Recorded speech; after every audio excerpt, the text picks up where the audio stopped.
मैं सभी से अभिवादन करछु। धन्यवाद। एक और बड़ी खबर आ रही है। चारधाम में इस बार रिकॉर्ड श्रद्धालु पहुंचे हैं। दर्शनों के लिए पहुंचे हैं अब तक 8,45,000 श्रद्धालु। गंगोत्री धाम में 1,60,000 श्रद्धालु पहुंचे हैं। यमुनोत्री धाम में 1,20,000 श्रद्धालुओं ने दर्शन किए हैं। बद्रीनाथ धाम में 2,59,000 श्रद्धालु अब तक पहुंच चुके हैं। केदारनाथ धाम में सबसे ज्यादा 3,05,000 श्रद्धालुओं ने बाबा केदार के दर्शन किए हैं। कोरोना काल के दौरान 2 साल तक यात्रा बाधित रही। ऐसे में 2 साल बाद जब यात्रा शुरू हुई है तो भारी संख्या में श्रद्धालु चारधाम यात्रा में पहुंच रहे हैं।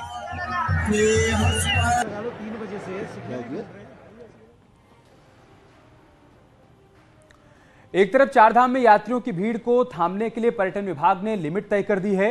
रजिस्ट्रेशन का सिस्टम डेवलप किया गया है और शुरुआत के 45 दिनों के लिए धामों में यात्रियों के दर्शन की संख्या भी तय कर दी गई है। बद्रीनाथ धाम की बात करें तो यहां यह संख्या 16,000 है, लेकिन शनिवार को चमोली दौरे पर समीक्षा करते हुए पर्यटन मंत्री अलग बात करते हुए नजर आए।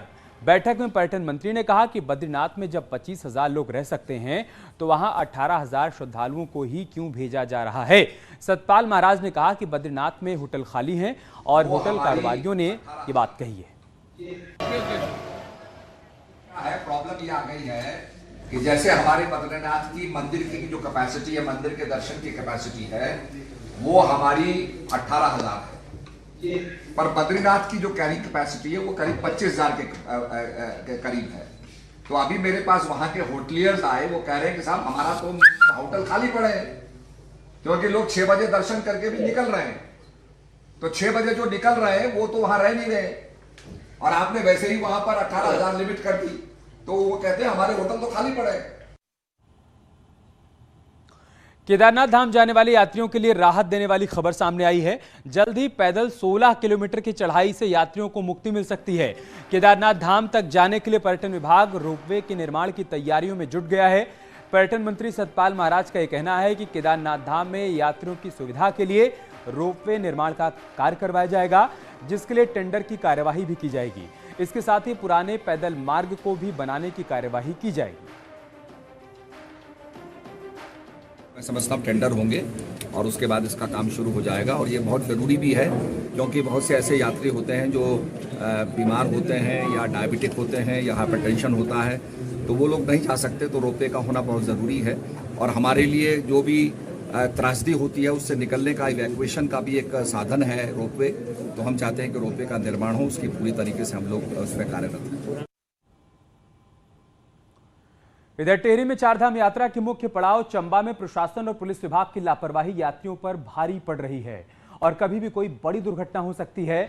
ऑल वेदर प्रोजेक्ट के तहत चंबा में ट्रैफिक का लोड कम करने के लिए मज्जूड़ से गुलडी गांव तक 440 मीटर टनल का निर्माण किया गया, लेकिन टनल को जाने वाला बाईपास रोड तिराहा एक्सीडेंटल जोन बन गया है और आए दिन यहां पर एक्सीडेंट हो रहे हैं। वहीं टनल में लाइट नहीं होने के चलते भी गाड़ियां आपस में भिड़ रही हैं और साथ ही पैदल जाने वालों के लिए भी खतरा है। हालांकि एसएसपी का कहना है कि बाईपास और टनल के बीच अतिरिक्त पुलिस फोर्स तैनात की गई।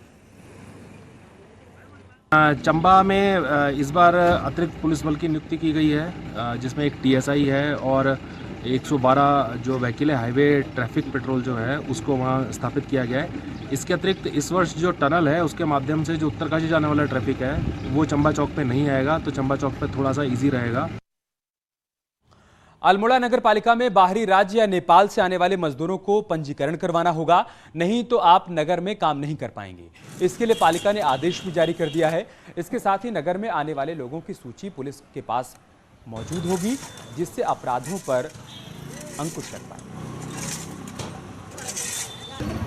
देखिए, जो बाहरी मजदूर यहाँ पर आ रहे हैं या बाहर से व्यापार करने के बहाने के लिए यहाँ पर आ रहे हैं लोग, तो ये निर्देश हमने अपने कर्मचारियों को दिया है कि ऐसे लोगों का सत्यापन कराएं, उनका लाइसेंस बनवाएं और उनका पूरा पता लिखें कि कहाँ वो लोग रह रहे हैं और क्या काम कर रहे हैं। क्योंकि जो यहाँ पर इस शहर में अपराध बढ़ रहा है उसमें कहीं ना कहीं उनकी भी भूमिका रहती है, ऐसा लगता है। अगर आप महंगे होटल्स के बजाय जंगलों के बीच रहने के शौकीन हैं तो आपका यह सपना नैनीताल में जल्द ही पूरा होने वाला है।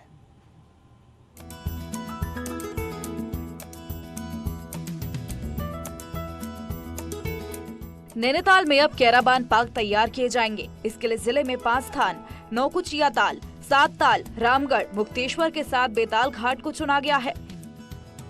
कैराबान पार्क में कैंपिंग की योजना है, जिसमें बिजली से लेकर कैंटीन की सुविधा सरकारी तौर पर रहेगी, लेकिन टेंट अपना खुद का लगाना होगा। ट्रैकिंग और नेचर लवर के लिए तैयार हो रहे ये पार्क में कम खर्च और उच्च सुविधा होंगी। 7 ताल, नौकुचिया ताल, मुक्तेश्वर, बेताल घाट और रामगढ़ में कुछ कैराबान पार्क्स बनाएंगे हम लोग, ताकि लोग अपने कैराबान के माध्यम से जो आएंगे यहाँ पे अपने कैराबान रख सकते हैं। और ऐसे लोग जो कैंपिंग करना चाहते हैं उनके लिए हम प्लेटफॉर्म्स वगैरह बना कर देंगे, जिसमें किचन की सुविधा होगी और बिजली पानी की सुविधा होगी। नैनीताल में पर्यटन सीजन में पर्यटकों की खासा भीड़ रहती है, तो इस दौरान कभी कभी खोजने से भी होटलों में कमरे नहीं मिलते हैं। शहर से पर्यटकों का दबाव कम करने के लिए नए टूरिस्ट स्पॉटों को तैयार किया जा रहा है, जिसमें पर्यटक टेंट लगाकर कम खर्चे में यहाँ ज्यादा मौज मस्ती कर सकते हैं। ट्रैकिंग के जो लोग शौकीन होते हैं उनको काफ़ी बेनिफिट मिलेगा इससे, तो वो लोग आएंगे तो उनके लिए अगर सरकार कोई फैसिलिटी कर रही है तो इससे टूरिज्म और नैनीताल बढ़ेगा, इससे नैनीताल के पर्यटन को भी फायदा मिलेगा।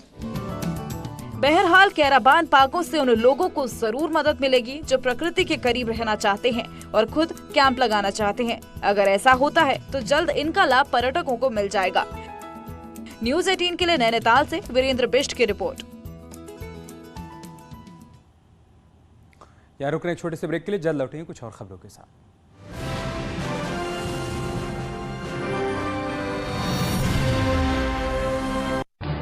इस न्यूज हेडलाइंस के प्रायोजक पेट सफा आयुर्वेद